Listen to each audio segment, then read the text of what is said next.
हम देखेंगे आज इकाई 3 कोशिका जीवन की आधारभूत इकाई।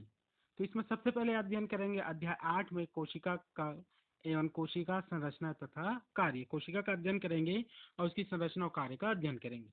तो सबसे पहले देखते हैं हम कोशिका क्या होता है। आप लोगों ने पिछली कक्षा में पढ़ा होगा कि जीवों का शरीर जो सजीव होते हैं और निर्जीव भी, ठीक है, जो कालांतर में जीवित थे लेकिन वर्तमान में निर्जीव है, जैसे लकड़ी। ठीक, तो इनका शरीर अत्यंत सूक्ष्म इकाइयों से मिलकर बना होता है जिसे कोशिका कहते हैं। ठीक है, या प्रत्येक जीव का शरीर अत्यंत छोटी छोटी इकाइयों से मिलकर बना होता है जिसे कोशिका कहते हैं।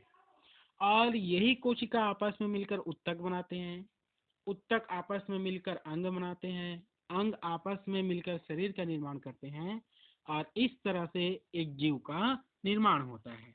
तो सबसे पहले देखते हैं कि कोशिका की खोज किस प्रकार हुई। आप लोगों ने पिछली कक्षा में भी पढ़ा है कि कोशिका की खोज रॉबर्ट हुक ने की थी।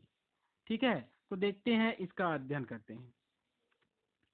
देखिए, जैकेरियास जेनसेन ने 1590 द्वारा बनाए गए प्रथम संयुक्त सूक्ष्मदर्शी को परिष्कृत कर, ये जैकेरियास जेनसेन नामक एक वैज्ञानिक है जिन्होंने संयुक्त सूक्ष्मदर्शी बनाया था सबसे पहले। तो उसमें जो कमी थी उसको दूर करके रॉबर्ट हुक ने सन 1665 में कॉर्क के स्लाइड को काटकर अपने द्वारा विकसित किए गए सूक्ष्मदर्शी के लेंस से देखा। कॉर्क आप लोगों ने देखा होगा, लेब में जो बॉटल होता है उसको एक रबर के जैसा होता है, उसे सील टाइट करके रखा जाता है, ठीक है, ताकि वायु से क्रिया न करे। तो उसी को स्लाइड बनाया और काट कर देखा।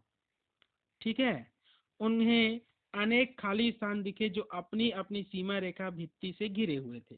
अनेक खाली स्थान देखे मतलब जब उन्होंने काटा तो इस प्रकार के संरचना उन्हें दिखाई दी। कहने का अर्थ ये है, ये अनेक खाली स्थान है जो अपनी अपनी सीमा से एक भित्ति द्वारा घिरे रहते हैं। ठीक है, और ये ठीक उसी प्रकार दिखाई देता है जिस प्रकार मधुमक्खी का छत्ता आपने देखा होगा, तो बीच बीच में होल इसके चारों ओर एक बाउंड्री रहती है। ठीक है, रॉबर्ट हुक ने कोशिका भित्ति युक्त मृत कॉर्क कोशिकाओं का अवलोकन किया और इन्हें प्रथम वैज्ञानिक माना जाता है जिन्होंने कोशिका का अवलोकन किया। ठीक है, तो रॉबर्ट हुक ने कोशिका की खोज कैसे की? रॉबर्ट हुक ने क्या किया, कॉर्क को काट कर पतला उसका स्लाइड बनाया और उसको अपने बनाए माइक्रोस्कोप बनाया तो कोई दूसरा, लेकिन इसमें कुछ सुधार किया तो ये उन्हीं का हुआ। अपने बनाए माइक्रोस्कोप में उन्होंने अध्ययन किया तो देखा कि उसमें अनेक छोटे छोटे छिद्र होते हैं और चारों ओर एक बाउंड्री से या एक झिल्ली से घिरे रहते हैं, ठीक उसी प्रकार जिस प्रकार मधुमक्खी का छत्ता होता है। तो इस प्रकार से रॉबर्ट हुक ने कोशिका की खोज की, लेकिन वास्तव में सोचे तो इन्होंने मृत कोशिका का अवलोकन किया। ठीक है, ये भी क्या था, कॉर्क कोशिका होती है वो मृत होती है। ठीक है, 10 जून 1675 को एंटोनी वॉन लीवेनहॉक नामक वैज्ञानिक ने जीवाणुओं तथा प्रोटोजोआ को लगभग 200 गुना विकसित करके देखा। इन्हें प्रथम वैज्ञानिक माना जाता है जिन्होंने कोशिका का सूक्ष्मदर्शी में अध्ययन किया। कौन सी कोशिका? सजीव को।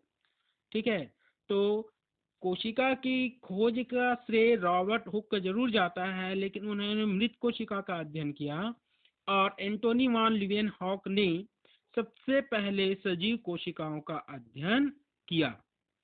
ठीक है, उसके पश्चात है रॉबर्ट हुक ने अपने द्वारा अवलोकित की गई कॉर्क कोशिका के लिए कोशिका अर्थात सेल शब्द का इजाद किया।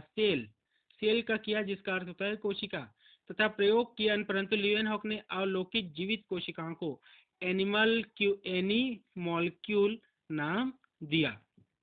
ठीक है, उसके पश्चात रॉबर्ट ब्राउन ने केंद्रक की खोज की। ठीक, अब देखते हैं कोशिका सिद्धांत। कोशिका सिद्धांत पुरानी देखिए यहाँ पर दिया है, जर्मन वैज्ञानिक एम जे स्लीडेन एम.जे. स्लीडन ने पौधों की कोशिकाओं का अध्ययन किया तथा बताया कि सभी पादप कोशिकाओं में बाहरी सीमा रेखा के रूप में कोशिका भित्ति